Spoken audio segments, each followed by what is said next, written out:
No one gave credence to the mental injury. No one gave credit and validation and help and resources to someone who was dealing with a mental injury. A mental injury where you've been hurt. Not something that you can catch, but you've been hurt. Achara Tarfa is a leading trauma recovery expert specializing in internal family systems and polyvagal theory. Her work focuses on healing intergenerational trauma. By understanding and integrating our inner parts, she believes we can reclaim our true selves and find lasting transformation. If you're only ever taught how to devalue yourself, that's what we do. We grow up and we find ways to devalue ourselves. If we could normalize mental injury, maybe, just maybe, we can help people understand that they're wounded. Everybody gets hurt. Like, it's not actually me. It's what happened to me. Oh, that's what trauma is? Yeah, it's life-changing. Intergenerationally life-changing. Oh, amen. The very first time I ever heard this term was from you. I remember it. We were in class. I think you said it really quickly. And I was like, wait, what? Like, I just remember everything in my nervous system was like, that term, which I'm going to share in a second, that term changed my life. Oh. And the term was mental injury. You said it so happenstance in a class, and it was like so loud for me because all I'd ever heard growing up was mental illness, disorders, this, that, the other thing. And even in the mental health complex, right? We hear about disorders. We hear about the DSM-5, which is this book of disorders. And we hear about mental illness and we hear about mental health.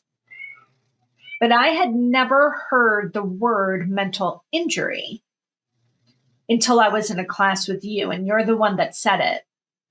And this is the reason why I actually came to you and asked you if you would have this conversation with me. Because if it can be that profound for me, it could be equally as profound for my listeners. Right? And the goal of this podcast is to provide a no-cost mental health resource. So people who are not in a position, either financially or their nervous system's not ready to get into a room with someone, they can at least learn something. Yeah. So let's start there. Okay. We in this country hear about mental health a lot. We hear specifically the term mental illness. We hear about mental health disorders. What is the difference between that and a mental injury? So let me first off start by saying I heard the term first from Linda Tai in her somatic embodiment course. And the way she describes it is, we hear mental illness all the time, like something you can catch, right? Like it's a disease you can catch. And she was talking a bit about complex trauma and our nervous system regulation and trauma in general. And she was like, it was more of a mental injury where you've been hurt, not something that you can catch, but you've been hurt. And what if we treated these, as the world calls mental illness, which there are, I'm not going to deny that, sure are, but what if we saw mental injury? What if there were steps that could be taken to maybe prevent the mental illness? Is it possible that mental injury is a precursor to mental illness? Meaning mental illness being in this country, in the United States where we are, the behaviors, symptoms, treatment plans, diagnosis that one is given to be medicated and so forth, those types of things where you're put on, I'm now diagnosed with depression. I'm now diagnosed with bipolar disorder. I'm now diagnosed with one of these DSM-5 diagnoses. And then there's a very clear treatment protocol. But what if what led to that was severe neglect? What if what led to that was a woman in a marriage of experiencing coercive control and she's experiencing mental injury? Let's just say that woman ends up having a baby and has a very well-known condition of postpartum depression, which is a biological thing that happens, which is the biological factor is part of that mental illness terminology, right? So let's just say that happens. Let's just say that woman is in also a coercive controlling relationship. So she's suffering mental injury at the same time that she now has this mental health diagnosis. And now it's double whammy on this woman, right?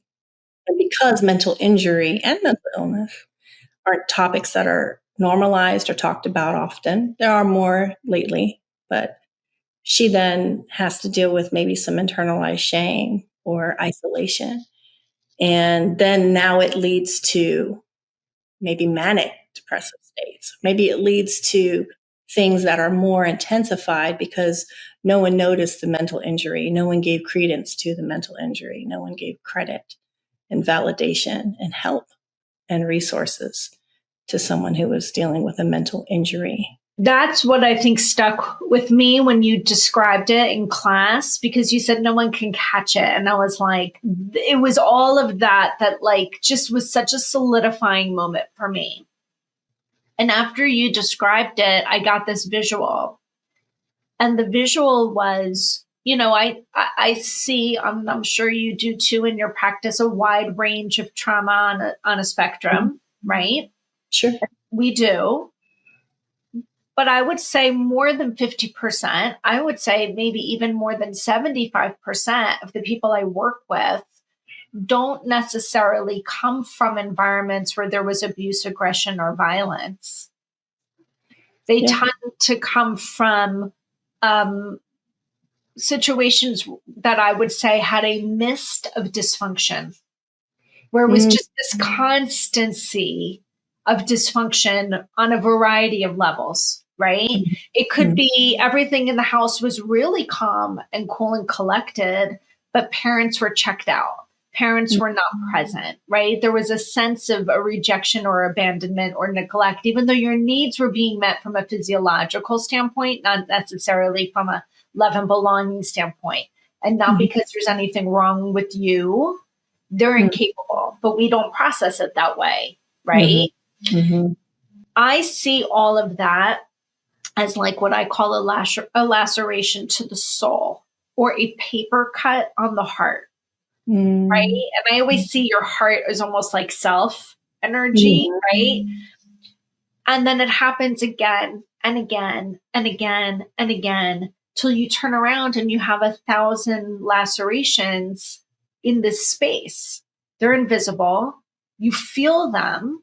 You don't know how to describe it because you're looking around confused of, I shouldn't, and I'm putting should in quote because I think should equals shame, right? I shouldn't be feeling this way because there's nothing outwardly too bad or too horrific that I'm experiencing, but yet something feels off. To your point about sometimes a mental injury can move into this mental illness space, it's almost like you have 1,000 lacerations, and when they're not healed, they fester. And that laceration all put together becomes like a wound, right? And now you need like an actual wound healer. And like to the point, my grandmother ended up with a laceration on her leg. And because her body was not prepared and didn't have the capacity for that laceration, it turned into a wound.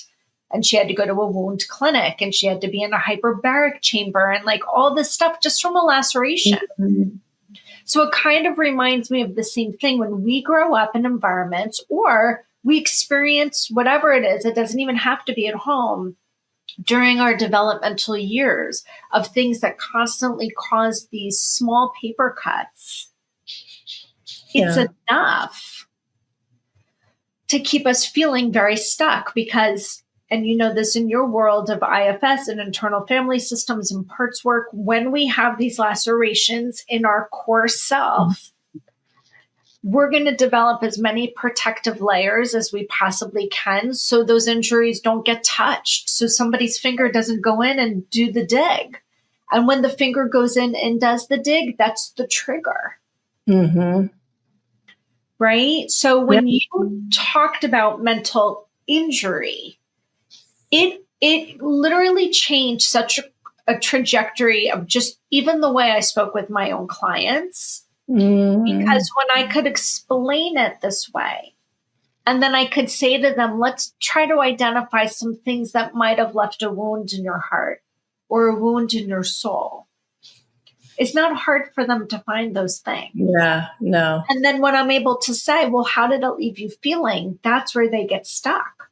Because if in the past, when say that injury first happened, and they might say to, let's just say for argument's sake, a parent, that something hurt them, it was often met with, don't be ridiculous, or you don't know what you're talking about, or you should just get over it, or don't tell anybody you feel that way. You'll make them feel bad.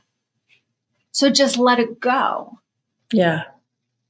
Because that space wasn't held for us to be able to process and learn the language, we ostracized it, right? We just put it in a box. We shoved it away.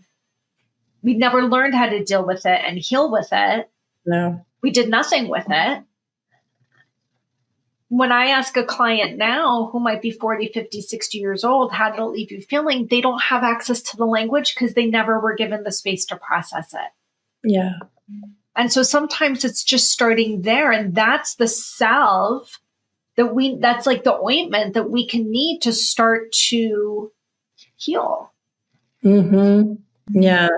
It leaves them with, if you're only ever taught how to devalue yourself, right? And that's what we do. We grow up and we find ways to devalue ourselves. We don't only learn it, we go seeking ways to do it, because that's how parts will then go, finding ways. We develop parts that when we're injured, especially growing up, parts will develop. We call them manager parts to help us cope, handle our day to day. And then some of these parts will actually go looking for things because we don't know what good things are or good things feel like or a good environment or a healthy environment. So we'll go looking for unhealthy things to place into this healthy environment, which then keeps some clients feeling Activated. stuck. Right? Activated, feeling stuck. I can't ever get past this. What's happening? And so when there is space to have this awareness of, oh, that's a part of me that was injured or I was injured, and a part of me then developed to protect me, and never again will I be injured in that way. And that happens multiple times, right? Throughout growing up. Yeah, parts I love that. Do you think you could give an example for the benefit of someone listening of what it would look like for a part to go out and actively seek it? Oh, goodness. I'm wondering if I should speak of a personal situation or situations that I've seen that are common.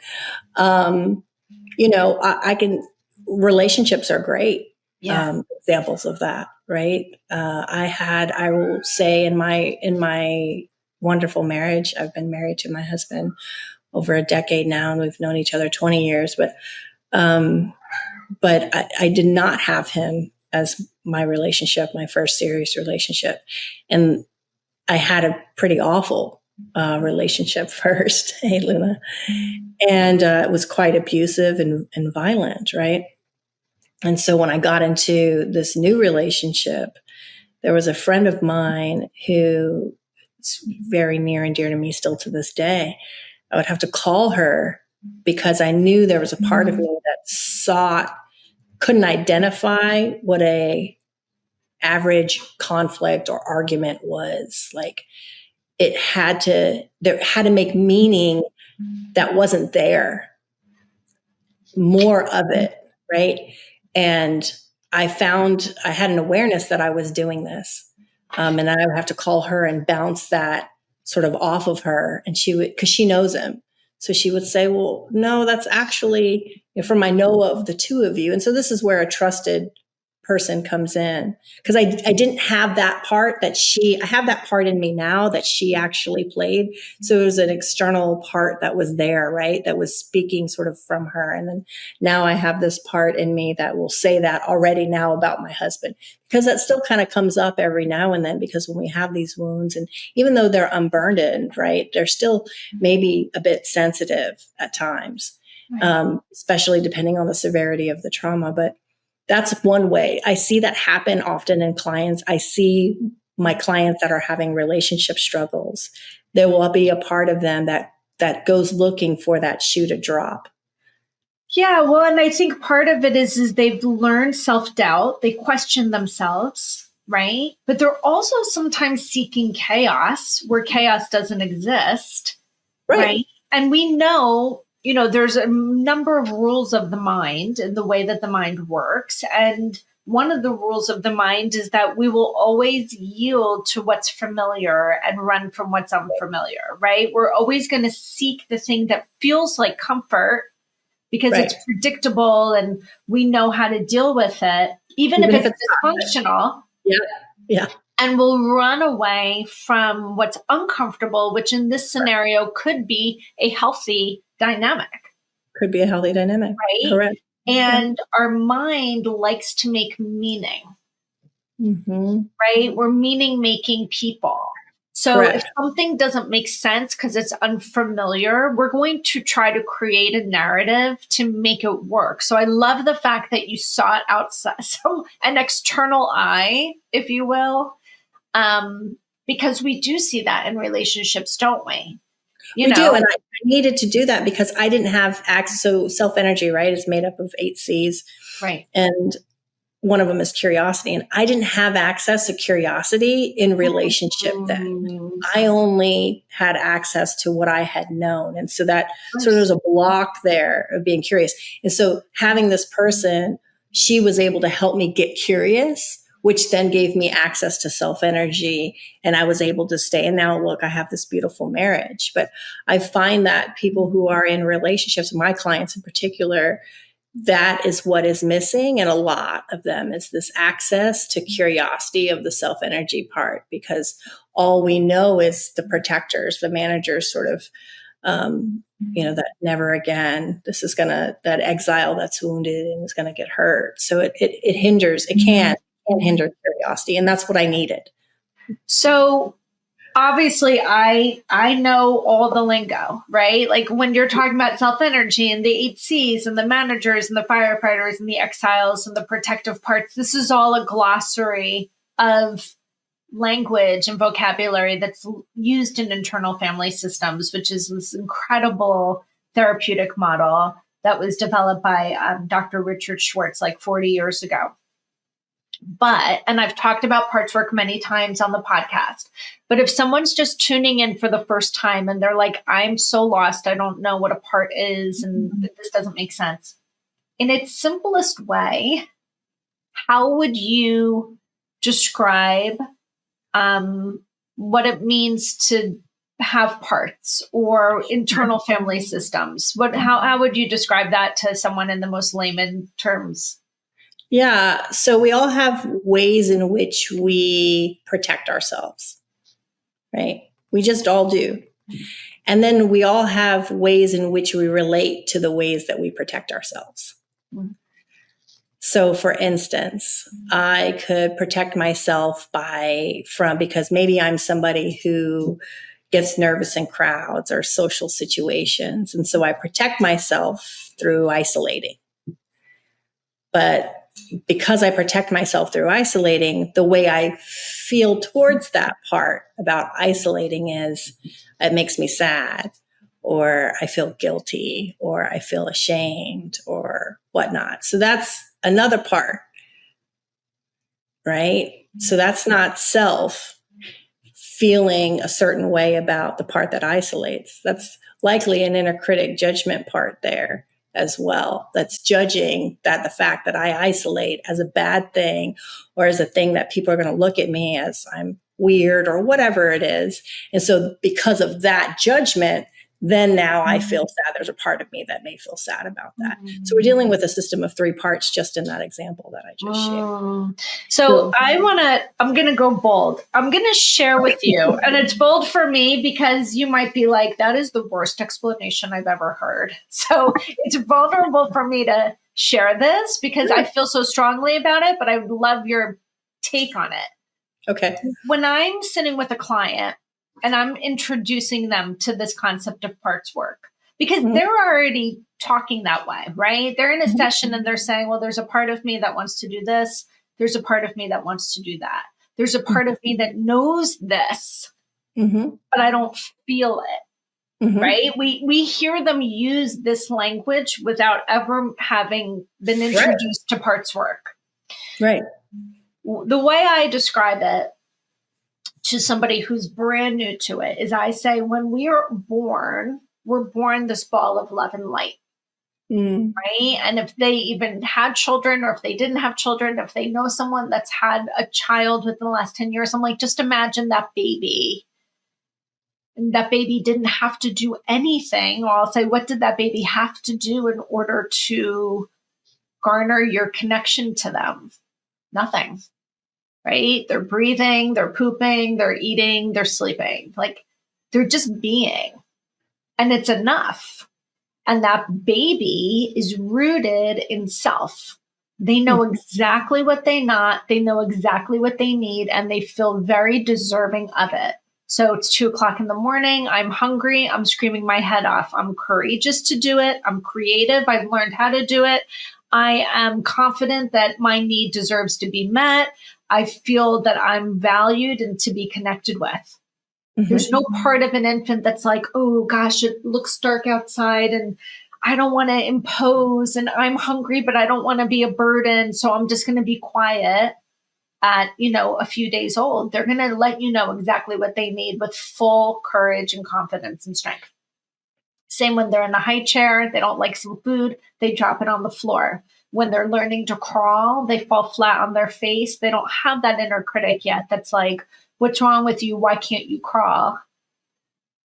They have this inner confidence that's like, I'm deserving of it. I'm worthy of it. I'm going to go for it.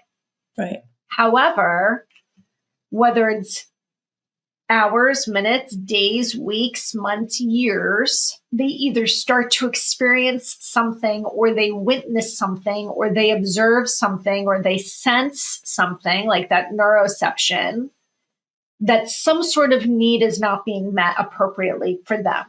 Whether it's physiological, that safety and security layer, or that love and belonging. And so what they do is they shed an authentic piece of themselves to meet the need of the person responsible for taking care of it. So let's just say our caretaker. So we shed an authentic piece of ourselves to meet the need of the caretaker, so our need will be met. And when it works, it sticks. So what I say to my clients is, when you're shedding a layer of yourself, it's like you're fragmenting from yourself and developing this part. You're like, I've just learned that if I show up this way, this need gets met. When this need gets met, this feeling's protected. Okay. So, and that seems to make sense to them. So we start talking about what parts of you had to develop in survival. I'm not saying you had to develop in survival of abuse or aggression, but just maybe you grew up in a household where there were 10 kids and you didn't feel seen and heard. So you either became the quiet one, or you became the big, bold one, or behavior started getting created, or you became the perfectionist student. How did you start to show up? So that connection of love and belonging, which leads to that feeling of safety and security, is met. Yeah, I like that. Where I'm going with it? Yeah, no, I like that breakdown. The only thing I would add or alter a bit is we're all born with parts already. So that courageous part, right, that is derived from self. If I learn to walk and then maybe, as a kid, I get blamed for falling down from trying to attempt to walk, then that courageous part may get burdened with fear. And so I won't attempt to do it again, or I won't. So we're born with all these parts. without burdens. They're sort of They're not innocent. activated. Nah, They're like not over in the corner waiting. They're just part of us. We're just, we have all of these. So what an unburdened and an exile and an unburdened manager and an unburdened firefighter. Firefighters are all about passion, not to get into the model itself, but those are the three aspects of the model that are often talked about.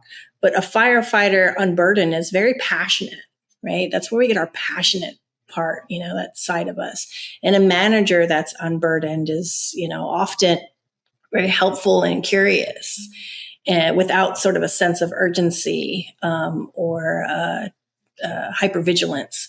And then in exile, that's unburdened is there's a sense of playfulness and innocence about that part, and it's not burdened by fear or shame or guilt or any of those types of things. So that's the only thing that I would alter, is that it's not because of those things that we develop parts. It's because of those things that those parts in us become burdened. And would you say that the word I know what you mean by burdened. Mm-hmm. For a layman's person, would you say that that's when the part becomes activated in the system? Yeah. In the system, right? That's when the part becomes hurt. Yeah. And, you said this before, and we know this to be true, that the mantra of the manager part, which is a very proactive part, when they're activated or burdened, their mantra is never again. So I'm never going to let that person feel that feel, right? Right. Let's take this to anxiety. Okay. Because Inside Out came to my head right away. Huh?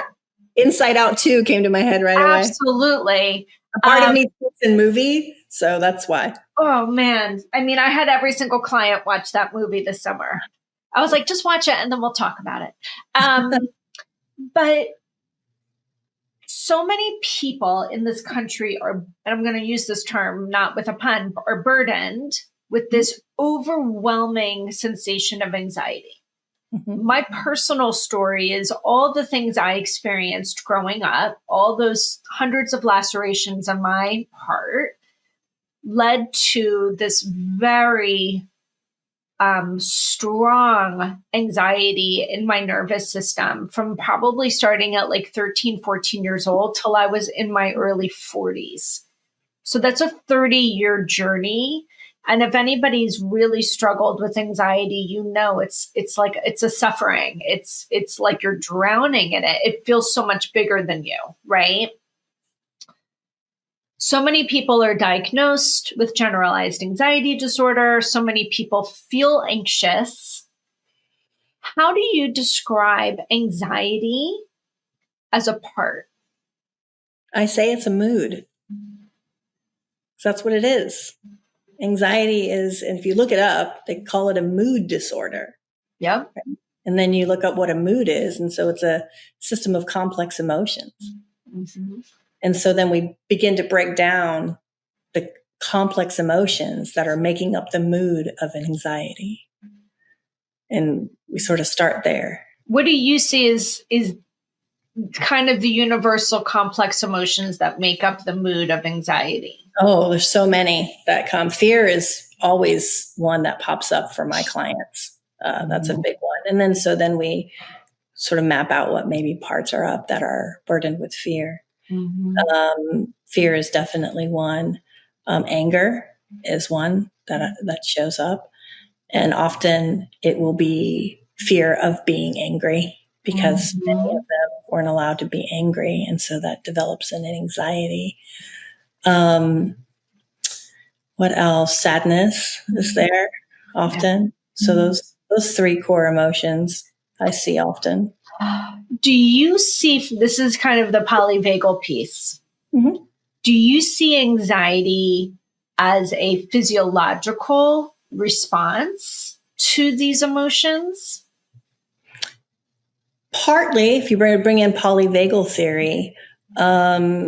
So let's say there'll be a part of them that may be, frozen in a sympathetic state, right? And that may be, in contrast. So you can often have double binds or multiple polarizations where you've got one part over here in sympathetic, and then you've got another part over here in parasympathetic, right? Or dorsal vagal sort of shutdown collapse.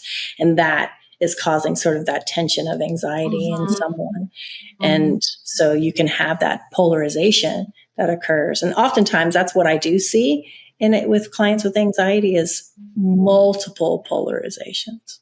Right.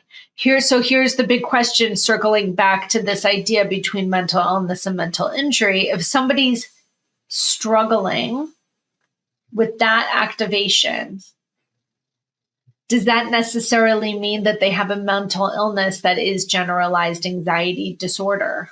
Or is their body responding? How would I put it? Your body's having an appropriate reaction to, or what's the word I would want to use? It's not appropriate. Your body's having a reaction to a normal reaction to an abnormal set of circumstances or an abnormal set of parts that are activated in your system at the moment. Yes, that happens all the time, especially with my clients that have anxiety, which is why there's another part of internal family systems that when you get niched down, called somatic IFS. And so that brings in a lot of the body. There's a flesh out part of, again, not to go into detail about it, but in the model, there's a part that says flesh out. And, oftentimes people use somatic work as a form of resourcing, right?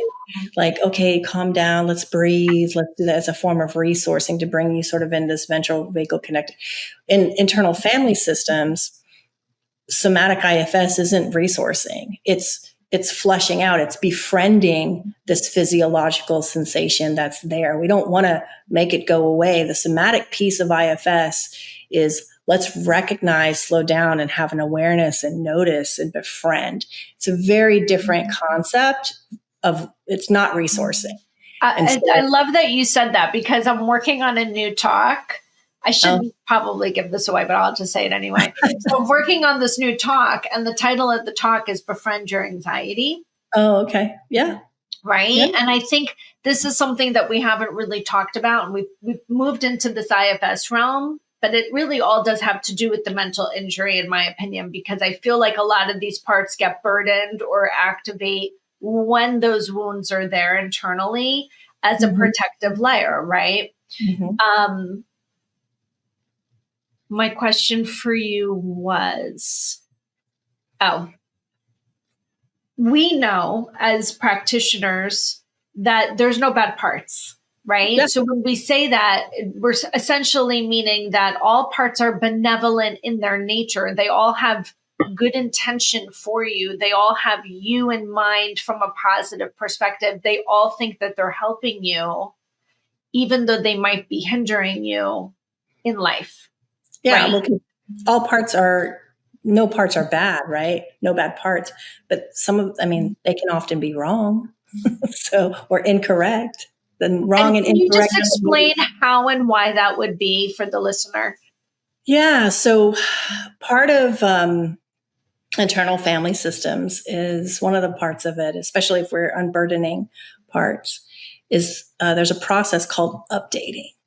Right? There are parts of us that believe that we are still sort of in that time frame of where we were, and they don't know that this actually has happened. I've actually grown up and got married and have kids of my own, and I have power now that I didn't have before. And so we take time, we take a moment, as long as it takes, to update that part until it's aware that, its belief is actually incorrect. We're not there anymore. And so that's where that intention, and sort of oftentimes people will go, all my parts are good. Yeah, they all have positive intent. Doesn't mean they can't be incorrect or wrong. It's so interesting because, I kind of did everything backwards in my career. So when I became a coach, I have such deep intuition, such a strong sixth sense. I just hear so much. Like, I'm very clairaudient. I'm constantly downloading stuff. So when I was at the very beginning of my practice, and it wasn't necessarily a trauma-focused practice, I was hearing a lot of things about, people were saying to me, I just don't understand why I don't see myself the same way as everyone else, or I don't understand why this about myself or why that about myself. And through whatever channel, I got introduced to Marissa Peer. And the more I understood what she did and how she worked with the subconscious, I was like, some of my answers are there for my clients. Like tapping into the subconscious and learning this method of RTT could help my clients get closer to the understanding of the why, right? Because we're going under the hood and seeing where this developed. When I was being trained by Marissa, and this is in 2021, there's a piece of the method known as RFPI. And all we were ever taught was RFPI. The word parts never came into the mix. Parts work was never described. Certainly internal family systems was never said. It just was, it's called RFPI. And it stands for role, function, purpose, intention. And what we were trained to do is we were working through a particular problem with someone on something very specific. And at some point in the model, we want to talk to the part of the person. And this was the language we had, but they never told us what parts work was. And we're having the person under hypnosis speak out loud. So for example, I am the part of Achara that lacks the confidence or is the fear or is the anxiety. And my only role in Achara's life is, and I'm having them repeat that to me under hypnosis. And I only have 3 things written down for me to check off because I already know it's going to be one of 3. And it's 99% of the time, the one, which is to protect, to prioritize, or it's punitive. It's very, very rarely punitive. And under the protect, I have other things I can check off to be kept small, to be kept safe, to be invisible, because I've learned what my clients say. It's the same thing. It's so universal. So I quickly check it. And then I'm asking them all kinds of questions. So it's like, well, you need to keep them protected. Why? And you need to do that because why? And you need, and how are you doing it? And now I'm talking to the part. So when we did the parts work, it's a very direct access. Yeah. And I say, I want to ask you that question again. And I want you to repeat after me again. I'm the part of Achara that is the anxiety, and my only function in her life is. So we go through all 4 parts: role, function, purpose, intention. Okay. By the time I get to intention, I would say 70% of the time the client goes through speaking through the part. Yeah, I don't even know what my value is right now in this part. It's so crazy for me. And I know they're going to do it because I've done this hundreds of times. They don't know what's going to happen. And then I say, at what age did you come into Achara's life? And I say, just flow with whatever you feel and you hear. And they say 5, 8, 10, 2, 18 months, 12 years old, whatever it is. And I say, wow, that's a long time. And then I say, Achara, maybe you could speak out loud how old you are today. And that my client does. And then I say, how does that feel to that part? And everybody says the same thing: shocked, surprised, relieved. And then I say, why? Because it's tired. There's a part of this part that's like, oh my God, really? Yeah. I don't need to. And I'm not saying that I'm burdening that at all.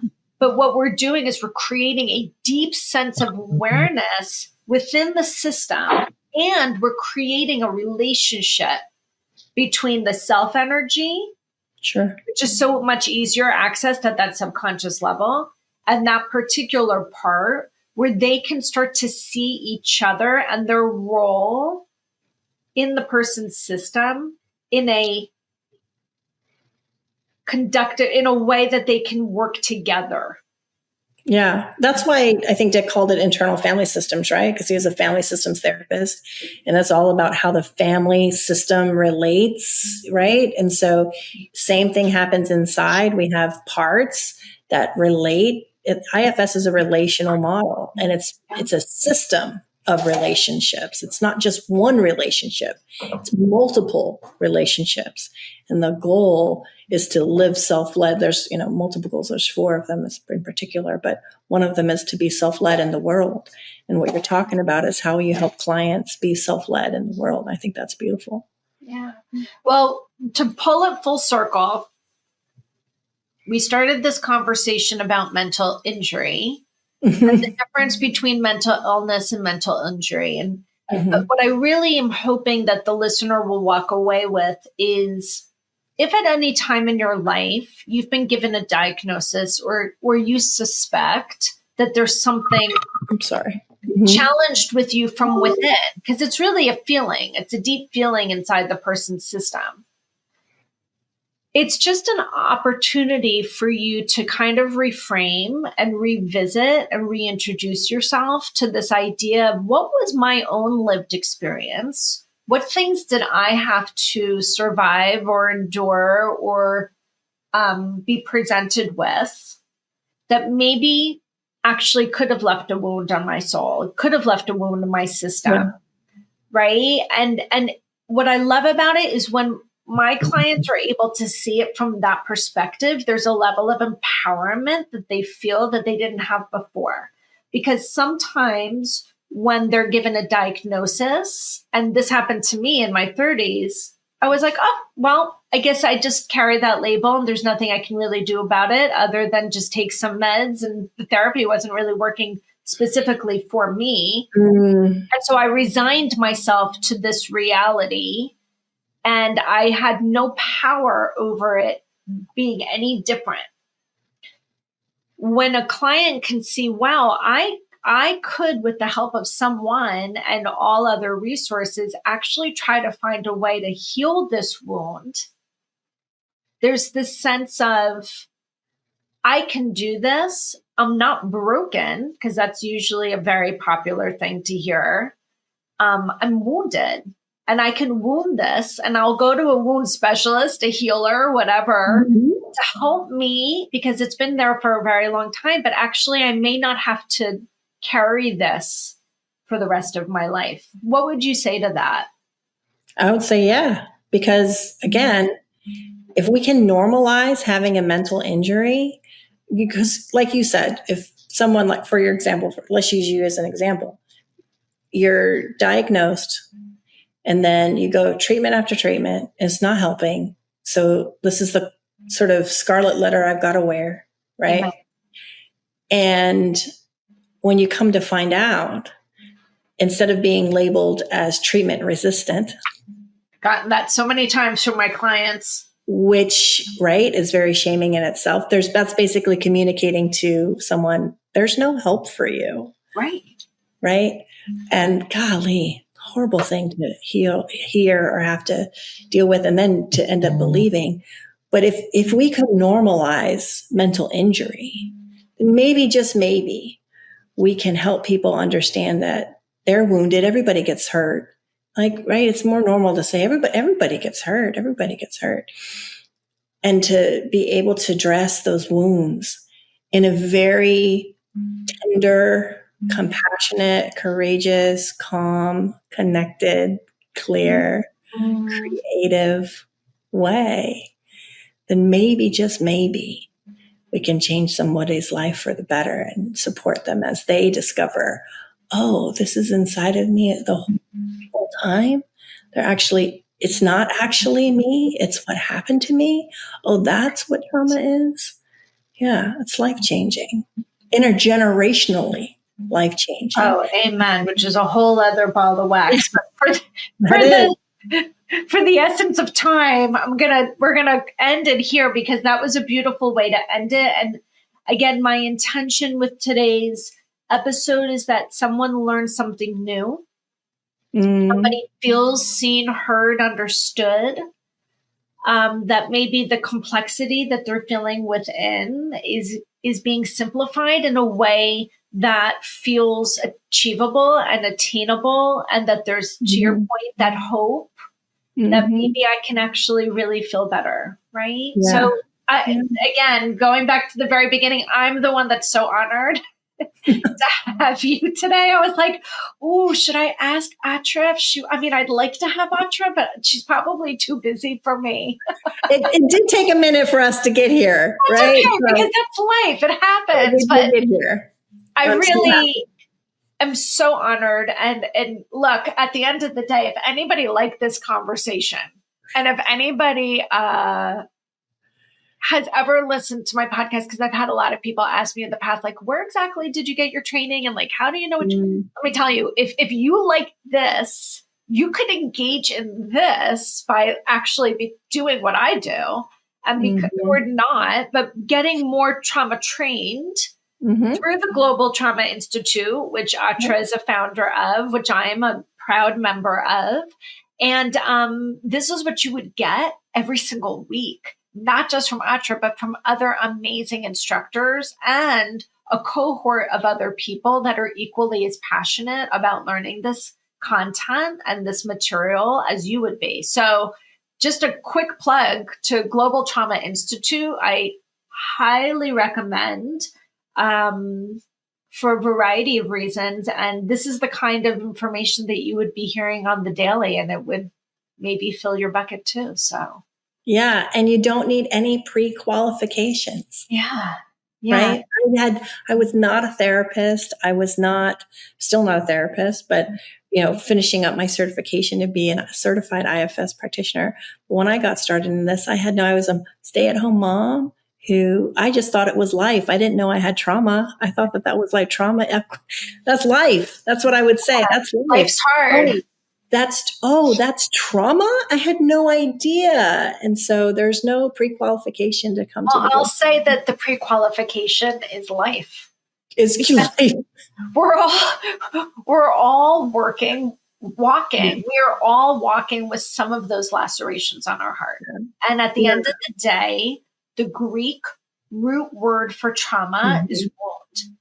Yeah. So when you're stuck in life, it's very possible that you're walking around with a lot of unhealed lacerations, a lot of unhealed wounds. So I would actually say that everyone's qualified because everyone's experienced the adversities of life. Yeah. And I definitely learned more about my adversities, and more importantly, why they were impacting me still 10, 20, 30, 40 years after the fact. Because that's the trauma. Not that it happened, it's how it's still impacting you now. Correct. And the great thing, like I was sharing with you earlier, the great thing is as you go on, right? And because healing's a journey, that's why we call it a journey, right? It never ends. We see that, how I would have handled that situation 2 years ago was so different than how I handled it today. And then you get to have that personal data and the sense of pride in your work and your healing and how you relate. Again, the relational model and internal family systems and learning about trauma changed my life that way. So I'm so happy that I got to co-found the Global Trauma Institute, and we have you here with us, and it's just an amazing place to be. So yeah, thanks for the. I give a shout out to everyone interested. So again, thank you so much. It was honestly such a pleasure having you on. And again, guys, for more information, check out the Global Trauma Institute, or just message me and I'll send you all the information. I wish everyone who's listening a day of peace. Take care. Yes. Bye, everyone.